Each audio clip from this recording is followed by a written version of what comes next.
Guys, I actually sat down to record an entirely different video, but when I sat down, I saw news was breaking and I knew I had to pivot and cover something else entirely. We've talked about OnePlus's upcoming Open, the foldable device from OnePlus launching very soon. Talked about it a lot on this channel, but this morning, something kind of crazy has happened. Pete from Oppo/OnePlus sat down and spoke with Lou from Unbox Therapy.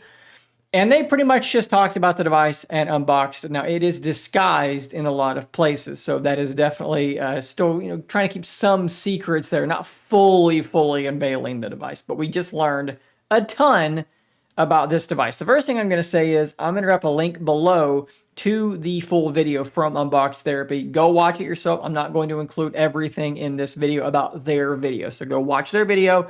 You can get some information from me as well, though. So let's go through some of the bigger points, though, in Lou's video. First off, you can see in this image here, this is actually the camera bump being covered up by a piece of cardboard, but they actually let go of the device and it is holding itself there by a piece of paper.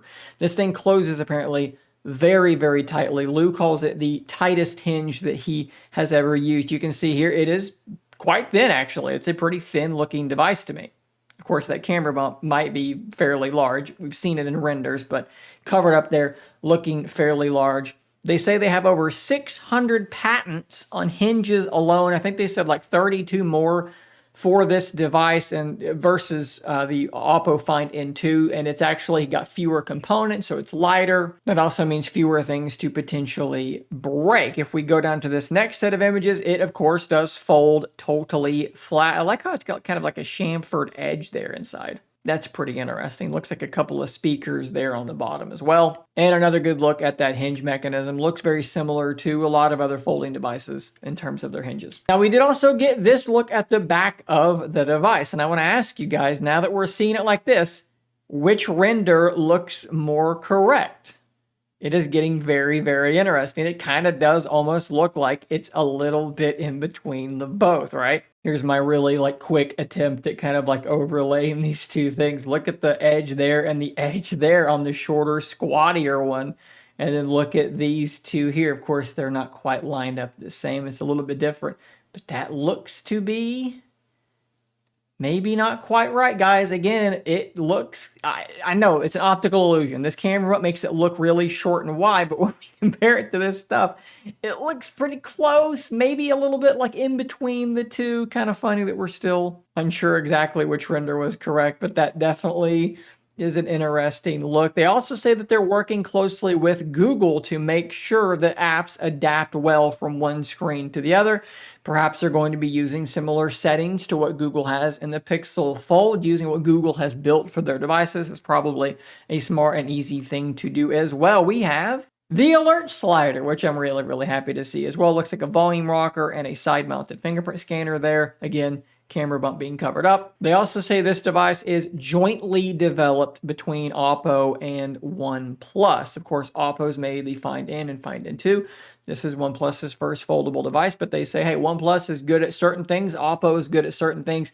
You bring them both together and you develop this device together, and then you ship it, you deliver it in different regions in different ways, and you have hopefully a recipe for success. And then we get a couple really good looks here at this device. I think this looks absolutely tremendous. And here's another look at the outside of the device. Notice how, one, this is not the Z Fold. This is not your super skinny, narrow thing. And it's not quite your Pixel Fold either. It is definitely taller and more typical phone shaped than the Pixel Fold. And again, I know that this is not quite perfect, but we compare it to the shorter, skinnier render, and I swear it looks pretty flipping close to my eyes. And this is a 20:9 aspect ratio screen.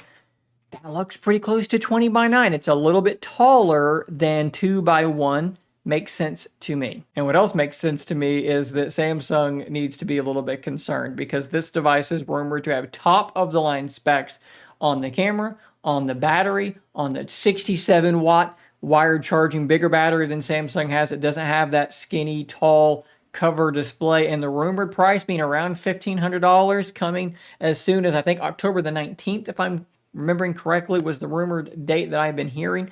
Man, oh man, this is some extremely, extremely exciting stuff. Hopefully we'll know even more soon. I can't imagine knowing much more other than them just fully announcing it about it. So maybe we won't know much more very, very soon. But guys, that is where we're at right now. I'm going to drop a link, like I said, to Lou's full video because it shows even more things than that. So definitely go check that out.